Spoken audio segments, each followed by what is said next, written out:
स्वागतम बच्चों। आइए शुरू करते हैं नया पाठ काकस्य चातुर्यम। यह पाठ उपपद विभक्ति पर आधारित है। आप लोगों ने उपपद विभक्ति का शीर्षक अलग से व्याकरण के अंतर्गत पढ़ा है। उपपद विभक्ति अर्थात कुछ विशेष स्थितियों में जहाँ किसी विशेष विभक्ति का प्रयोग होता है उसे उपपद विभक्ति कहती हैं। और ये उपपद विभक्ति द्वितीया से लेकर सप्तमी तक की विभक्तियाँ होती हैं जिनका विशेष विशेष संदर्भ में प्रयोग होता है वाक्य में। आज हम उपपद विभक्ति का प्रयोग इस पाठ के माध्यम से देखेंगे। काकस्य चातुर्यम, इस पाठ में उपपद विभक्ति का प्रयोग है। जैसे नाम से स्पष्ट है, काकस्य माने कौवे की, चातुर्य माने चतुराई, कौवे की चतुराई। जब विभक्ति सामान्य कारक चिन्हों का अनुसरण न करते हुए किसी विशेष अव्यय अथवा धातु के प्रभाव से अन्य कारक चिन्हों के साथ चलती है तब वह उपपद विभक्ति कहलाती है। आप लोगों ने कर्ता से लेकर संबंध तक, कर्ता से लेकर अधिकरण तक की विभक्तियाँ और संबोधन को आपने पढ़ा है। कर्ता ने कर्म को करण से, संप्रदान के लिए अपादान से, संबंध काके की अधिकरण में पर और संबोधन है अरे।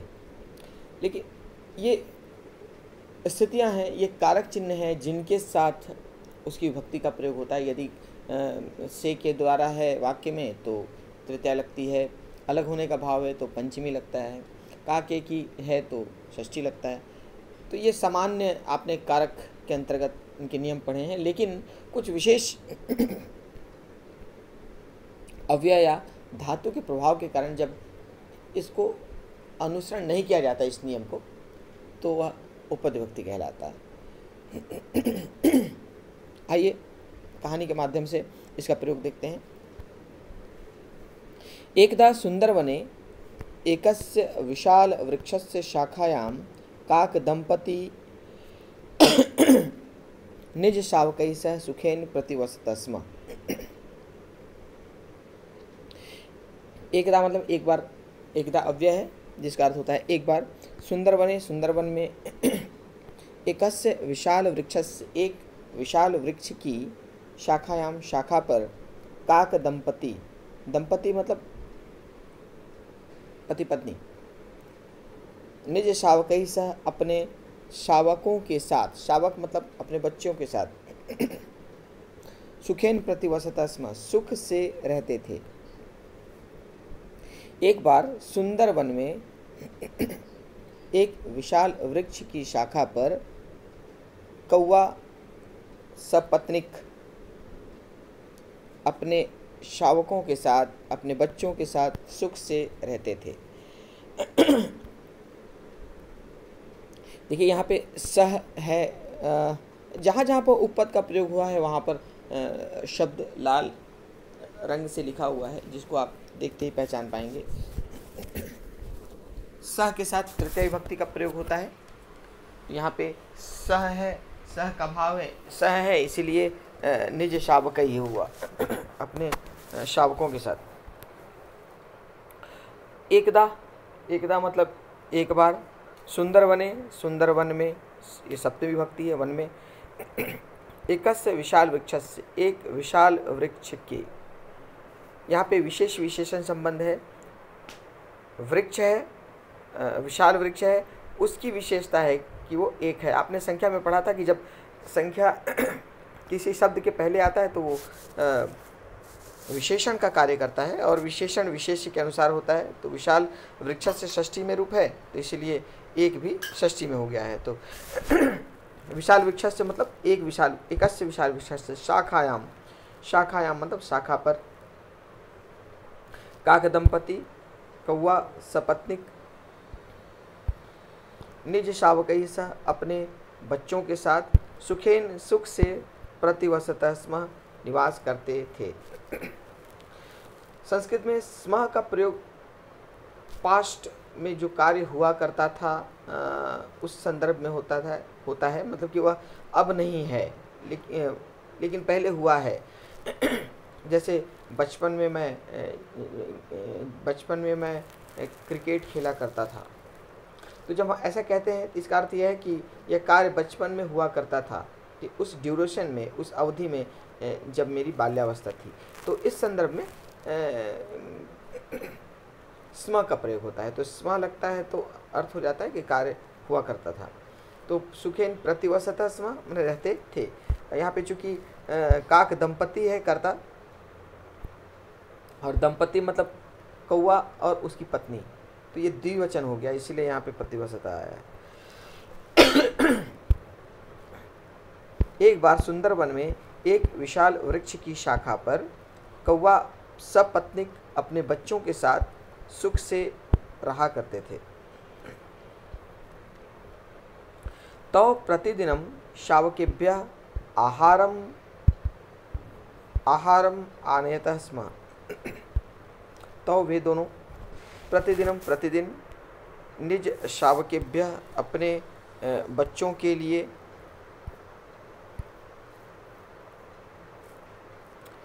आहारम आनेतः स्म, आहार लाया करते थे। आहार मतलब भोजन। वे प्रतिदिन शावकों के लिए आहार लाया करते थे।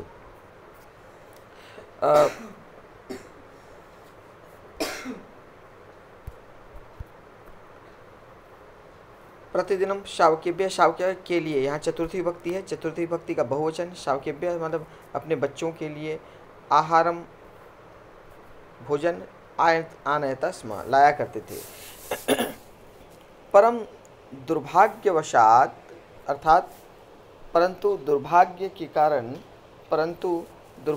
कारण तस्मिन् एव वृक्षस्य, उसी वृक्ष की कोटर में, तस्मिन् सप्तमी विभक्ति है, एव मतलब ही, तस्मिन् एव उसी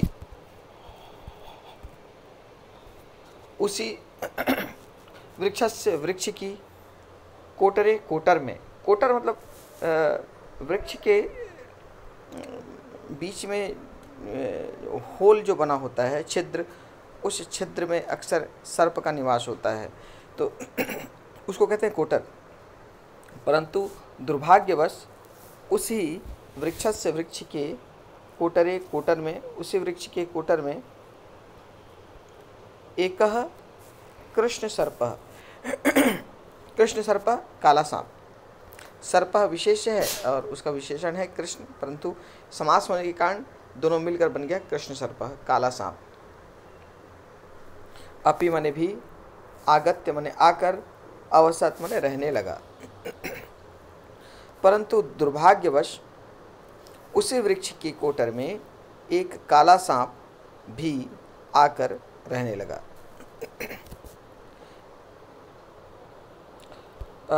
कदाचित यदा काक दंपति, कदाचित माने किसी समय। देखो यहाँ जब किसी शब्द में किम के रूप के साथ चित लगता है तो वो अर्थ अनिश्चित वाचक सर्वनाम का होता है। तो जैसे कश्चित, केचन, केचित, कदाचित, कुत्रचित, ये जो शब्द है ये शब्द अनिश्चितता का बोध करते हैं। जैसे कोई व्यक्ति, जब व्यक्ति है तो कर्ता होगा, कह होगा, लेकिन जब व्यक्ति के बारे में नहीं मालूम है कि कौन है तो वो कश्चित हो जाएगा। कोई स्थान है तो वहाँ पे स्थान का नाम होगा, लेकिन जब वो स्थान निश्चित न हो तो कुत्रचित हो जाएगा। उसी प्रकार जब समय का बोध हो तो समय होगा, लेकिन समय का निश्चित बोध न हो कि कब हुआ तो उसके साथ चित लग जाएगा। तो कदा के साथ चित लग कर हो जाएगा कदाचित। कदाचित माने किसी समय।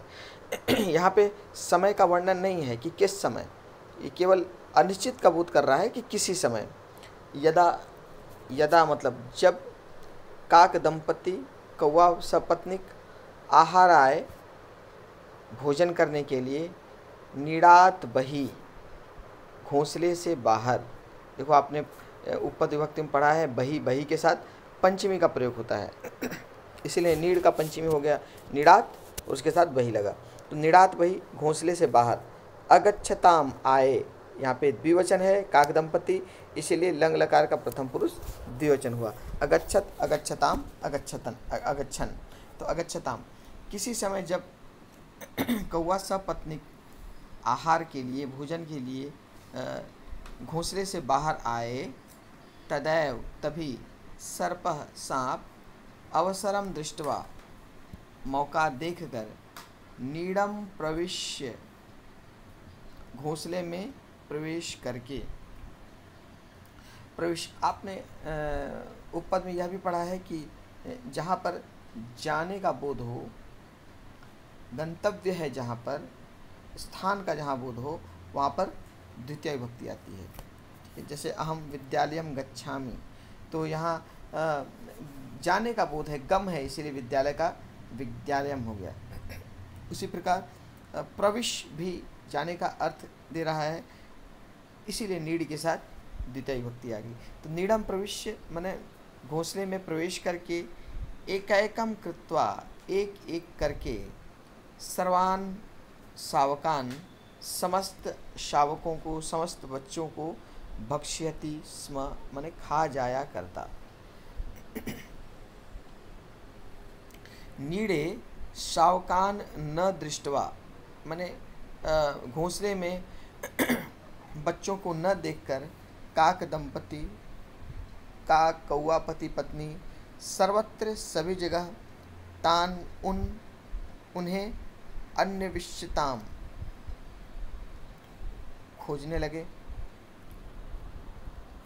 घोंसले में बच्चों को न देखकर कौवा पति पत्नी सभी जगह उन्हें खोजने लगे। तो सावकान विना, वे दोनों बच्चों के बिना। तो विना का आप लोगों ने पढ़ा है, विना का प्रयोग द्वितीया, तृतीया या पंचमी के साथ होता है। तो जब विना आता है तो विना द्वितीया, तृतीया अथवा पंचमी के साथ विना का प्रयोग होता है। यहाँ पे द्वितीय विभक्ति है, सावकान विना माने बच्चों के बिना। दुखितो आस्ताम माने दुखी हो गए, वे दोनों बच्चों के बिना दुखी हो गए। यहाँ पे तौ करता है, इसलिए आस्ताम हुआ, लंग लकार का प्रथम पुरुष द्विवचन। तो आइए इसको फिर से देखते हैं, इसका भाषिक प्रयोग देखते हैं। एकदा सुंदरवने, एकदा अव्यय है। सुंदरवने, सुंदरवन में, सुंदरवने